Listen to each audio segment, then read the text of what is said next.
So, bumili ako ng wedge. Tawag ba dito? Wedge sandals.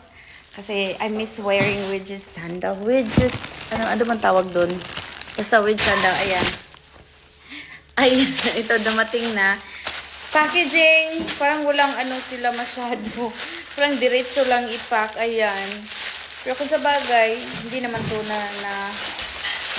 nababasag. Okay lang. Ayan, ito pala yung na-miss kong suotin. So cute. Maganda to, lalo na pag naka-pants. The quality, yes, really good. The packaging, don't get me wrong, it's very like simple packaging. Pero, oh my goodness, the quality of these shoes, these sandals, it's adorable. Ayan, makikita nyo, close up. This is like a denim. Mayroon silang different color, like mayroon silang black. But I got the denim one because I can match this with the like mga kanang denim outfit ko. And I super gaan siya. So let's try.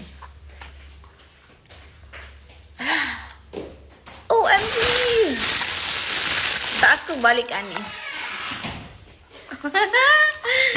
Yeah, I miss wearing this. Pero this is size, bagay lang.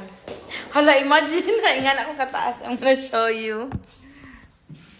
So, that's how it looks. Ayan. Medyo okay naman yung pagkaano niya. Pagkatahi. And it looks durable. Hala, super cute. Ayan. Super cute. Ayan. So, this is how it looks. Ayan. Hala, sobrang ganda niya. Very comfy talaga. Very comfortable. Pero pero ka. Pero, I super love this. Ayan.